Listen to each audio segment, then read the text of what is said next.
మాజీ ముఖ్యమంత్రి బీఆర్ఎస్ అధ్యక్షుడు కల్వకుంట్ల చంద్రశేఖరరావు గారు ఫీల్డ్ మీదకి వచ్చారు. మొట్టమొదటిసారిగా రైతుల సమస్యలు ఎత్తి చూపేందుకు, ఎండిపోయిన పంట పొలాలను పరిశీలించేందుకు వారు నిన్న తెలంగాణలో పర్యటన చేశారు. అది చాలా మంచి విషయం. ఎన్నికలు అయిపోయిన తర్వాత కనీసం ప్రజలకి థ్యాంక్స్ కానీ, లేకపోతే ఎందుకు ఓడిపోయాము ఆత్మ అవలోకనం చేసుకుంటామని చెప్పడం కానీ చేయకుండా వెళ్ళిపోయిన చంద్రశేఖరరావు గారు ప్రమాదవశాత్తు కింద పడడంతో వారికి గాయమైంది. ఆ గాయం నుంచి కోలుకుంటున్నారు. అయినప్పటికీ కూడా మన నల్గొండ బహిరంగ సభలో మాట్లాడారు. ఆ బహిరంగ సభలో మాట్లాడుతూ నన్నే చంపాలని చూస్తారా అని గర్జించారు. తన మూమెంట్ని రిస్ట్రిక్ట్ చేయాలని ప్రయత్నిస్తే ఊరుకోనని అన్నారు. అయితే నిన్న రైతులతో మాట్లాడుతూ ఆత్మహత్యలు ఎవరు చేసుకోవద్దు, మేము మీ సమస్యలు పరిష్కరిస్తాం, వాటి కోసం గళనెత్తుతామని చెప్పారు. వివిధ ప్రాంతాల్లో బీఆర్ఎస్ నాయకులు చాలామంది ఇట్లా పర్యటనలు చేస్తూ ఎండిపోయిన జలాశయాల దగ్గరికి వెళ్ళి ఈ ప్రభుత్వ వైఫల్యం వల్ల ఇట్లా జరుగుతుందని అంటున్నారు. ఒక లెక్క ప్రకారం 200 మంది రైతులు ఇప్పటికే ఆత్మహత్య చేసుకున్నారని ఒక వార్త కూడా ప్రచారంలోకి వచ్చింది. అది నిజమెంతో కాదు ఈ రాష్ట్ర ప్రభుత్వమే నిగ్గు తేల్చాలి. నిన్న చాలా అద్భుతంగా కేసీఆర్ గారు తనదైన శైలిలో మాట్లాడారు. అయితే వారు ఎన్నికల అనంతరం అసెంబ్లీకి వచ్చి అక్కడ చర్చలో పాల్గొని ఉంటే ఈరోజు జరిపిన పర్యటనకి విలువ ఇంకా బాగా పెరిగేది. రేవంత్ రెడ్డి ముఖ్యమంత్రి అయిన తర్వాత అసెంబ్లీలోకి అడుగు పెట్టకుండా ఏకంగా ఒక సభలో పెట్టి ఇప్పుడు క్షేత్రస్థాయి పర్యటనకి ఆయన ప్రాధాన్యం ఇచ్చారు. దీనివల్ల ఏమవుతుందంటే ఈయన చిత్తశుద్ధి పట్ల అనుమానాలు వ్యక్తమవుతాయి. ఒక ప్రభుత్వానికి సఫిషియెంట్ టైం ఇవ్వకుండానే దాడి ప్రారంభించడం, ఈ ప్రభుత్వం పనికిరానిది, అసమర్థ ప్రభుత్వం అనడం, ఈ ప్రభుత్వం వల్లనే కరువు వచ్చింది అనడం, ఈ ప్రభుత్వం వల్లనే నీళ్లు రావట్లేదు అనడం, ఇవన్నీ కూడా ప్రజలు గమనిస్తున్నారు. దీంట్లో వాస్తవాలు ఎట్లా ఉన్నప్పటికీ కూడా మనం ఒక పద్ధతైన ధోరణిలో వెళ్తే బాగుంటుందని ఎందుకో బీఆర్ఎస్ నాయకులు అనుకోవటం లేదు. ఇది ఎన్నికల ముందు అంతే జరిగింది, ఎన్నికల తర్వాత అంతే జరుగుతుంది. ఎన్నికలకు ముందు ఏం జరిగిందంటే, మన కేసీఆర్ గారు చాలా సుదీర్ఘ రాజకీయ అనుభవం ఉన్న వ్యక్తి కాబట్టి తను అనుకున్నదే ఒక విధానంగా, తను తలచిందే ఒక తలపుగా, తను చెప్పిందే ఒక జీవోలాగా వ్యవహారం నడిచింది. దానివల్ల చాలా సమస్యలు వచ్చినాయి. ఒక ప్రాజెక్ట్ రిపోర్ట్లు కానీ, డిపిఆర్లు కానీ అలాంటివి ఏమీ లేకుండా ఒక కోట్ల విలువ చేసే పథకాలన్నీ అట్లా పెట్టేశారు, అట్లా అమల్లోకి వచ్చేసినాయి. ఆ తర్వాత వాటి వైఫల్యానికి కూడా వారే బాధ్యత వహించాల్సి వచ్చింది. ఫర్ ఎగ్జాంపుల్ కాళేశ్వరానికి మొత్తం నేను ఎన్నో రాత్రులు నిద్రపోకుండా కాళేశ్వరం డిజైన్ చేశారని మాటికి ఆయన అనుకోవటం వల్ల ఏమైంది, కాళేశ్వరంలో లోపాలు వచ్చినప్పుడు దీనికి బాధ్యత ఎవరు వహించాలనంటే నైతికంగా వారే వహించాల్సిన పరిస్థితి ఏర్పడింది. అది ప్రతిపక్షాలకి, అంటే ఇప్పుడు అధికార పక్షానికి అది ఒక పెద్ద ఆయుధంగా మారింది. అన్నీ నేనే చేశాను అని చెప్పుకోవడంలో ఒక పెద్ద సమస్య ఉంటుంది. ఆ అన్నీలో కొన్ని విఫలమైనప్పుడు కూడా ప్రతిపక్షాల వాళ్ళు, వైరి పక్షాల వాళ్ళు ఎత్తి చూపుతారు, దీనికి బాధ్యత నీదే కదయా అని అంటారు. ఇది అనవసరమైన జంజాటం, దీంట్లోకి పోకుండా ఉంటే బాగుండేది. అట్లానే మాట్లాడేటప్పుడు ఆచితూచి మాట్లాడితే బాగుంటుంది. ఒకటి నోటికొచ్చింది మాట్లాడటం ఆపేసి మైండ్లోకి వచ్చింది ఇదే విధానం అని అనడం మానేసి ఉంటే ఇప్పటికే చాలా మేలు జరిగేది.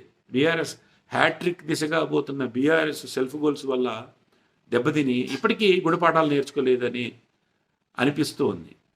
కేటీఆర్ గారి మాటలు కూడా అంతే ఉన్నాయి, శృతి మించి ఉన్నాయి. ఎన్ని మాటలు పడితే అన్ని మాట్లాడి ఇదివరకు లేదు, ఒక సంవత్సరం క్రితం లేదు. వారి ఫ్రస్ట్రేషన్ బాగా కనిపిస్తోంది. అందుకే ఏమనిపిస్తుందంటే బీఆర్ఎస్లో నాయకులు ఎవరు అయినా సరే జరుగుతున్న పరిణామాలని వాస్తవిక దృక్కోణం నుంచి చూస్తే బాగుంటుంది. ఇప్పటికే దాదాపు ఖాళీ అయిపోయింది. అప్పట్లో తనను నమ్మి ఉద్యమంలో చేరి చాలా వ్యయ ప్రయాసలు కోర్చి కేసీఆర్ గారి పంచన నిలబడ్డ ఒక 20-25 మంది టాప్ క్లాస్ లీడర్స్ అందరూ కూడా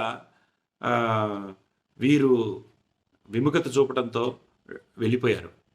అలాంటి వాళ్ళు ఎవ్వరిని మళ్ళీ ఆయన దరిచేరనివ్వలేదు. ఆయన ఆదరించి హక్కును చేర్చుకున్నది ఎవరయ్యా అంటే తెలంగాణ ఉద్యమానికి వ్యతిరేకంగా చేసిన వాళ్ళు, తెలుగుదేశం పార్టీలో తనతో పాటు అప్పుడు పనిచేసిన వాళ్ళు, వాళ్ళందరినీ కలుపుకున్నారు. ఇప్పుడు తనని విడిచి వెళ్ళిపోయిందంతా వాళ్లే. ఇప్పుడు రెంటికి చెడ్డ రేవడిలాగుంది. ఉద్యమకారులు తనని నమ్మే పరిస్థితి లేదు. ఉద్యమంలో పాల్గొనని వాళ్ళు వచ్చి పదవులు అనుభవించి జిందాబాద్ జిందాబాద్ అని వాళ్ళు ఒక్కసారిగా పదవి పోగానే వెళ్ళిపోయి కాంగ్రెస్లో జాయిన్ అవుతున్నారు. ఎంత విచిత్రమైన పరిస్థితి. ఇంత పెద్ద సుదీర్ఘ అనుభవం ఉన్న రాజకీయ నాయకుడు చిన్న అంశాలను క్యాలిక్యులేట్ చేసుకోలేకపోవటం ఇది ఇది విధి వైపరీత్యం కాక ఇంకేంటి. దాన్ని చూసి కేటీఆర్ గారు పార్టీ కార్యనిర్వాహక అధ్యక్షుడు అయినా ఏమన్నా సవరణ చర్యలు తీసుకుంటారంటే ఆయన ధోరణి కూడా అట్లే ఉంది. ఒక ఎదురుదాడి చేస్తున్నట్లు మాత్రమే ఉంది. ఇది పార్టీకి మేలు చేసేటట్లు లేదు.